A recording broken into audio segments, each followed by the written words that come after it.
Sir, I see there's a live streaming, so let me know whenever I should begin. Yes. Shall I? Yes. Okay. Just a second.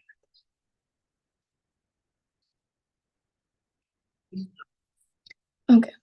Good evening, everybody, and happy Diwali. UBI, popularly known as United by Ink, is an international forum which is a thriving community of nearly 10,000 enthusiastic artists. We host a free blogging platform at www.unitedbyink.org for writers and creative souls. We also provide pre and post publishing support, marketing support, distribution support to creative enthusiasts, translation and proofreading services, and UBI LLB Learning Labs program are other services we provide. Join our community to know more about our activities and events, which caters to the needs of all. Now, I would like to thank Swapna ma'am and Shyam sir for giving us this opportunity, and obviously the dearest Suchi ma'am for letting all of us be a part of this program. Today, I begin with four of our dearest and most creative artists on this platform today, presenting their poems, proses, and various things that they have written. I will begin with Ashna Pava.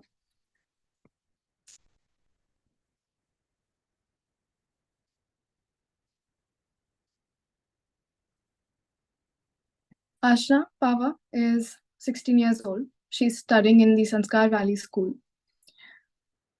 She mainly writes about love and how it impacts her.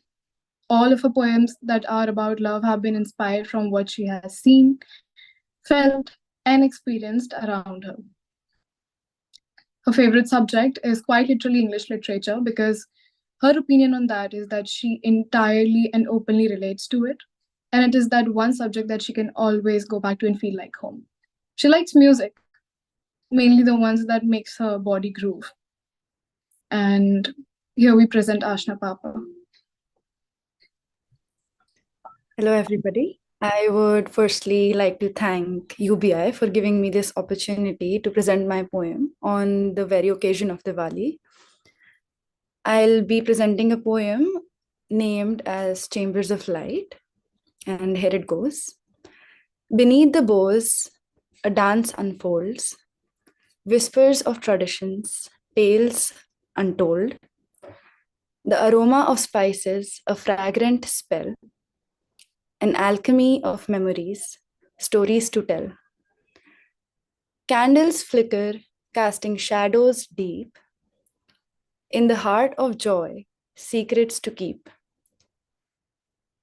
In every morsel, a taste of delight, a shared banquet, a communal rite. With faces aglow in the warmth of kinship's light, connections deepen, weaving strong ties, a mosaic of glances, smiles, and unspoken grace. In this shared heaven, time finds no fixed space. With lights that flicker like stars in the night sky, intricate patterns unfold, catching every eye. A sense of belonging beyond self we find, a dance of unity, hearts intertwined. With the rhythm of footsteps, a harmonious beat, diverse identities merge, a mosaic complete. In this celebration of life, love, and more, I feel the pulse of joy resonating to the core. With tradition's gentle embrace, I find sanctuary, an extraordinary realm within the ordinary. A celebration of the simple, the profound, with every heartbeat, festivity resounds. Thank you so much, everyone. Thank you, Ashna. Your poems never fail to make us something great. Now, we present Avni Bansal. Avni Bansal is also a student of Sanskar Valley School. She is in grade 10th, and particularly her favorite things to do, other than sleeping, as she frankly speaks, is writing poetry, painting. She also plays basketball, and she is quite literally an academic weapon. Her achievements all revolve around poetry, art, and academics, and she believes poetry and art makes her a complete human. Avni, please present yourself. Good evening, everyone. First of all, I would like to wish everyone a very happy Diwali. I would like to thank Sapna Ma'am, Shamsar, and Suchi Ma'am, along with the entire UBI platform, for giving me a chance to present my piece. What I have written is from the point of view of an 80-year-old who has just had a near-death experience, come back to life, and it is about the regrets that a person might have very close to death. So the piece goes like, I succumbed to the virus gripping half the world. My heartbeat drifted, my toes curled, my vision blackened out. I was dying, no doubt. As life's grip loosened, I began to soar beyond earthly bounds I'd never known before. A tunnel of light, a bright, godlike figure, but there's something more vital to consider. As I felt my soul leave my body, the imperfections of which seemed invalid now, 30 seconds replayed all my promises, all my sins, all my vows. The extract of my life was not me in the mirror, it was the faces of others, this time clearer. My life should have not been about me. So close to death, I wasn't free. The souls of the departed waited. They spoke in riddles with wisdom untold, and having relived all that I did, I regretted even growing old. In this veil between two realms so paper thin, revealed a world where souls begin. I did have a long life, but that was insignificant now. My life flashed in front of my eyes. 80 years compressed in half a minute made me realize yes, time flies. And I tried to take my money along. My clothes, my gold, my body so strong, my muscles, my hair, my prices, the list is so long. But all that I was allowed was my soul and its song. I witnessed my life in a supernatural view. Every moment, every choice, all that I knew, my greatest scandal, every false story told, so near to death, my soul was bold. The secrets of existence, the purpose, the way, the whispers of love and the light of the day, everything, all that there was to know, waited for me, but I couldn't go. As the doctors used a defibrillator, the shock, the jerk was from the recall. Not one person alive wanted me back. My life had been moving a wall. So futile. I had only lived for myself, and I thought that was what would give me relief. But I spent 80 years without love, without content, without belief. I was dying the richest man I knew, but I had no one to sign my will to. I could not go away in guilt, not after the awful example I had built. I knew the newspapers would say billionaire died with a complete life, but in my arrogance, I had no one, not a daughter, not a wife. So I had to go back to tell the world to live, to cherish, share, and maybe even give. I had to go back to donate all that I couldn't take, to show that you can't be happy and fake. I had to go back because now I knew I could only pretend to a few. And when I kicked the bucket and bid the world adieu, I had no way to hide my depth. I did not want to be dead. As fate would have it, I returned to this sphere with a newfound purpose, a vision so clear. Life is a journey, both fragile and brief, but love and empathy bring peace and relief. Just as I came back, the bed beside mine had been empty. The woman lying there, dead. I know she wanted a second chance too, the one I got instead. The virus took her away, and I came back to stay. I felt guilt. I knew I had been bad, evil, awful, to name a few. My near death was death to her. And now the story seems fair, but life is unfair, and so is death.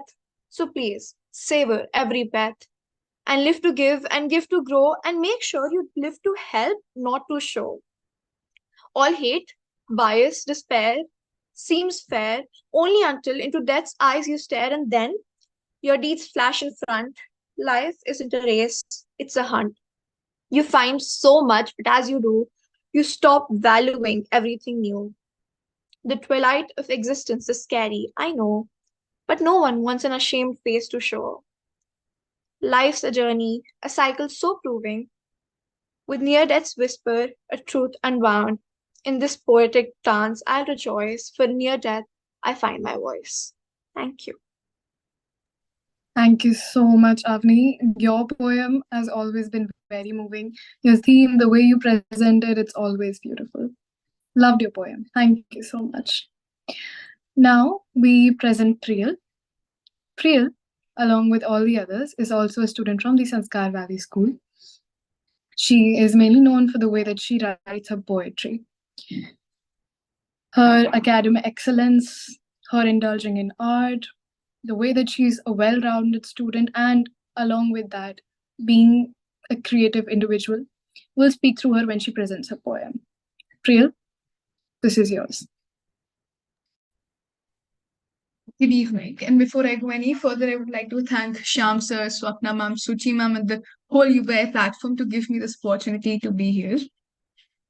Now, I would like to wish all of you a very happy Diwali and embracing the concept of Diwali of how brightening up the darkest of the darkest nights. I would like to present a peace of mind that revolves around accepting the darkness within you. It is about the beauty the black underside of fair pages bring. Here it goes. Like the firefly forms stunning factors in the blackness, like lightning struck in the night sky charms the darkness. You do not need the light to validate your shine. You do not need the darkness to tell you that you are not fine. To glow, the sun too sets for the moon. One flower has to wither to let the other bloom. The shine in you needs to be complemented with the dark. You need to allow the canvas to still to add the spark. You have to think of the success you have met without letting your overthinking be fed.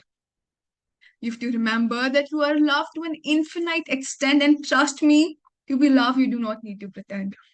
You have the energy and charisma of a bolting fire. You have the aura of a perplexed nature's desire. Perplexed because it does not know how to contain an angel like you in the damnation of this world. In this damnation of a globe, how not to let you down the slope of the filthy minds of the people who are the light, not the light that the people seek, but the one that blinds. And you search the darkness, the solitude, and yet make it bright. That is who you are, and don't let them define. Thank you. Thank you so much, Priyal. That was definitely a moving piece. And all I can say, and all that I can say from everybody's side, is that it was beautiful. Thank you so much. Now I present Shubhika, also one of my very dearest friends. She is also 16 years old. And like all of us, she also studies at the Sanskar Valley School. Shubhika's comfort subject has quite literally been literature. And I believe any sort of literature because she's that good at it. When it comes to poems, she writes something that always stands out. And with a great excellence in literature and every other subject, quite literally, poetry is something that is just merely a means of her to express herself, her feelings more openly. Shubhika, please go on. Thank you so much, Aditi. Um, Good evening, everybody, and happy Diwali. I would like to thank UBI, Swapna ma'am, Sham sir, and Suchi ma'am for giving me this lovely opportunity. The poem I'm going to recite is called Hope. I wrote this after I had, for the first time in my life, failed. And after everything I have learned, I would even go as far as to call it my sweetest failure. All throughout, I kept telling everyone that I don't expect anything, but then I also went out of my way to wash my hair before the big day. I realized that no matter how much I tried to play it cool, I would always have a little bit of hope buried in me. Hope is like the bright light at the end of a dark tunnel. The light is what keeps you going. Without hope, there can be no resilience or courage or happiness.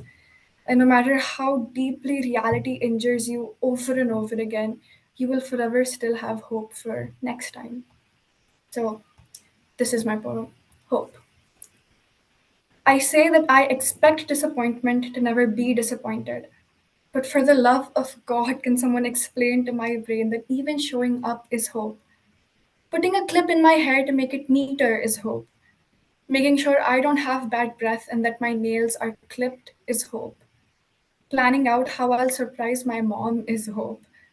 Sitting on the aisle seat so it's easier to go up to the stage is hope. Forcing everything to be a sign is hope. Thinking about everything that could have been is despair. Hope has never been something that was made for me because I don't think of her as an ethereal, fragile story. I imagine her with cuts bleeding and clothes torn, rising up again, although she looks worn. She wipes sweat from her brow. She stutters when she talks, but she isn't afraid to interrupt. And she limps when she walks, but she never gives up. She's resilient, of course. Her only fault is in thinking that maybe this time she could win. Maybe this time they won't push her down, they won't sting her. Maybe this time they won't take her and crush her in between their fingers. They always do. She never learns. Thank you. Thank you so much, Rebecca. I can proudly say everything that I introduced about you is true. I loved your poem. In fact, we loved your poem. Thank you so much. Thank you. Now let's talk about our lovely host of the evening and my dear friend Aditi Tiwari. She is 16 years old. She's written a book and I have read it. It's called October and it is absolutely impeccable. She has a growing profound interest in ghazals, shairis, and qawwalis. Mirza Ghalib is a person she relates to in the literature field. She loves psychology and she believes the combination of poetry and psychology provides a great understanding of human nature. In a brief summary, I guess that's all about her. Now, Aditi, the stage is yours. All right. Thank you so much, Rebecca. The piece I wrote, I believe, for another poetry contest. And it goes, the title is Walking on Air, and I leave it to your interpretation of that title. But the poem, here it goes. I will walk and walk until I never stop, to see where the road ends, to see where the flame comes in. A knife dipped in alcohol, twisted in my arms. A voice silenced by words resting in my throat. It won't stop until I drop to my knees in the sky. A God above me, looking into my eyes, holding me in his hands, telling me, this is where I end. This is where my arms will rise to touch the sky. This is where my voice will speak all the words I could never cry.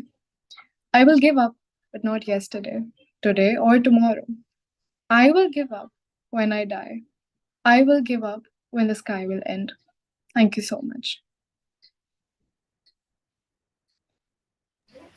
Now, we come to the end of this entire thing that we hosted here. All of it was a great. Aditi, Yes. hi Aditi. I would like you to ask, since it's Diwali, so please ask Priyal to talk about her poetry on Mahabharat.